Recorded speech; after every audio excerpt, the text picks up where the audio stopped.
वो इज्तिमा जमात नाम का एक, उसको टेररिस्ट ऑर्गेनाइजेशन बोलना है क्या कुछ अलग जमात है। मुझे ये कहने में आर नहीं है कि इस्लामिक हिस्ट्री में तबलीगी जमात से बड़ी कोई जमात नहीं रही एवर। अस्सलामु अलैकुम, आदाब दोस्तों, मैं हूं शम्स सईद और आप देख रहे हैं हर खबर आप तक। दोस्तों, इस देश में कुछ लोगों ने ठेका ले रखा है कि रोज़ रोज़ नए मुद्दों को लेकर लाना है और किसी न किसी तरह से हिंदू मुस्लिम करण को और हिंदू मुस्लिम को ताज़ा रखना है।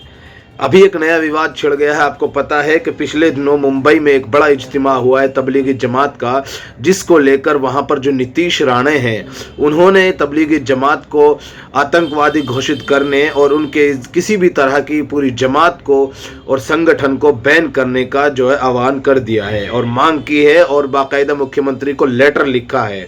आप ज़रा इस शरारती और इस नफरती नेता की भाषा को सुनिए कि वो किस तरह से तबलीगी जमात के बारे में बातें कर रहे हैं और साफ तौर पर इसको जो है तबलीगी जमात को आतंकवादी और टेरर घोषित करने का लिए इन्होंने जो लेटर लिखा है उसके बारे में बता रहे हैं।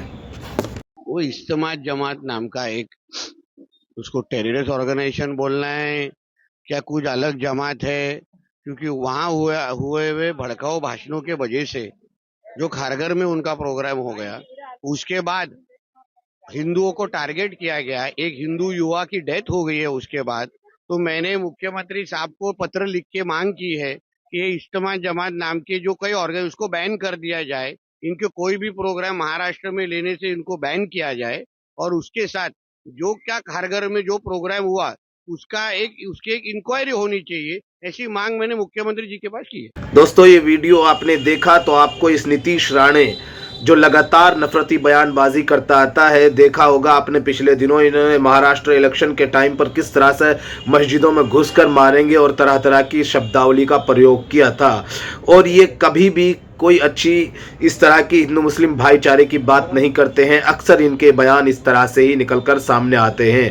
अब आपको जो है इज्तिमा में ये जो ट्वीट किया, इसको एक्स हैंडल पर पोस्ट किया है द मुस्लिम स्पेसेस ने। इन्होंने लिखा है कि इज्तिमा जमात तबलीगी जमात संगठन को आतंकवादी संगठन घोषित करके प्रतिबंध लगाया जाए।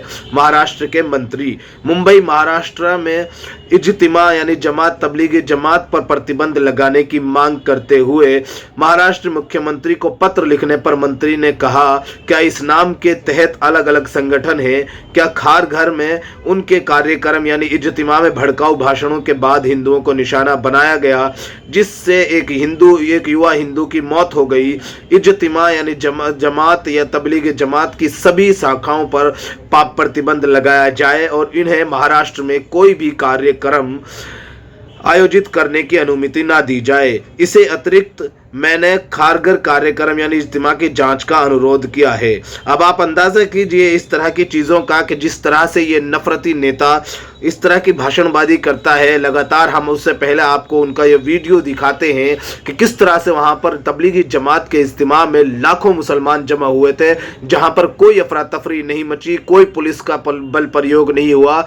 उन लोग सिर्फ ज़मीन से नीचे और आसमान से ऊपर की बातें कर कर अपने अपने घर लौट गए। आखिर कौन है ये लोग? न इन्हें संभालने के लिए अतिरिक्त पुलिस जाब्ते की जरूरत पड़ी, न इन्हें कोई विशेष सुविधाएं चाहिए। सिर्फ आए, इकट्ठा हुए, अपने ईमान को ताजा किया और वापस अपने घर चले गए। ना कहीं हुड़दंग, ना कहीं किसी के घर के आगे डीजे बजाया, ना किसी की इबादत गाहों में घुसे। कमाल हैं यार ये लोग। जब भी आते हैं मोहब्बत। मुझे ये कहने में आर नहीं है कि इस्लामिक हिस्ट्री में तबलीगी जमात से बड़ी कोई जमात नहीं रही एवर।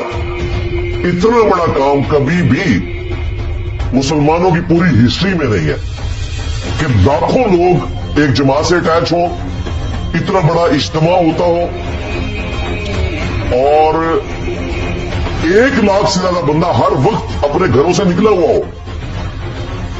ये कोई छोटी बात नहीं है इस मॉडर्न दौर में, इसलिए उस जमात को डिस्कस करना इस हवाले से जरूरी था। हज के बाद सबसे बड़ा इज्तिमा होता है सैयदना हुसैन इब्न अली रज़ियल्लाहु ताला अन्हु अलैहिस्सलाम का, जो वहां पर 10 मुहर्रम का प्रोग्राम होता है। और उसके बाद अगर कोई इज्तिमा होते हैं सबसे बड़े तो तबलीगी जमात के हैं। तीसरे नंबर के ऊपर बांग्लादेश का इज्तिमा, चौथे नंबर पे रायविंड का इज्तिमा और 5वें नंबर पे। तो आपने ये वीडियो देखी, आपको समझ आ गया होगा कि किस तरह से इन मुसलमानों को बदनाम करने की कोशिश की जाती रही है।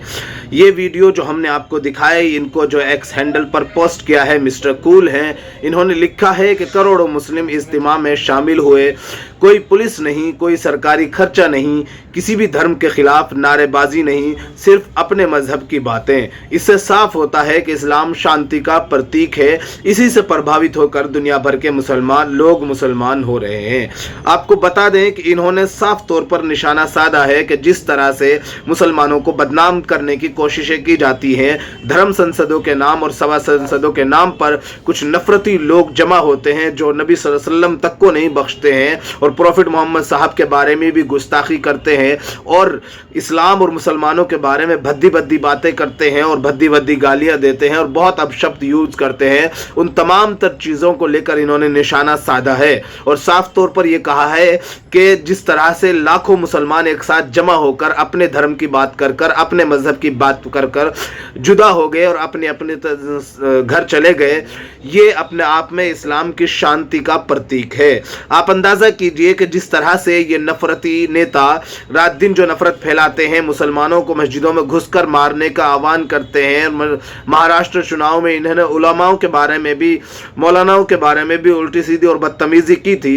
अभी लगातार ये ऐसे लोग हैं जिनको महाराष्ट्र सरकार में मंत्री पद भी मिला है, जैसा कि इस खबर के मुताबिक हमने अभी जो आपको दिखाई थी।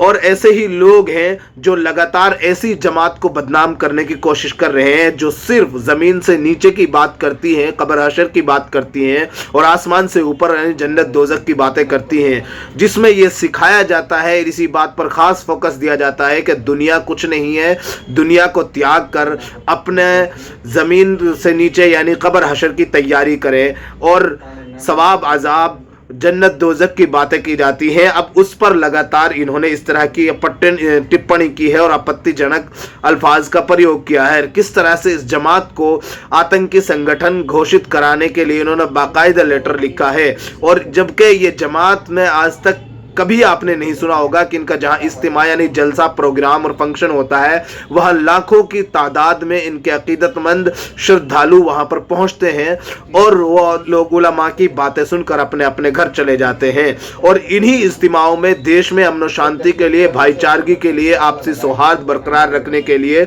दुआएं कराई जाती हैं। जो मौलाना लोग और जिम्मेदार लोग आते हैं वो तमाम तर वो लोग होते हैं जो देश के सौहार्द की बात करते हैं, कब्र हशर की बात करते हैं, जमीन से नीचे की बात करते हैं और आसमान से ऊपर की बात करते हैं, दुनिया को त्यागने की बात करते हैं। अंत में आपसे निवेदन है कि आप हमारे इस चैनल को सब्सक्राइब ज़रूर कीजिएगा और हमारे फेसबुक पेज हर खबर आप तक को भी ज़रूर फॉलो कीजिएगा ताकि आप तक वो खबरें पहुंचती रहें जिनको गोदी मीडिया नहीं दिखाता है।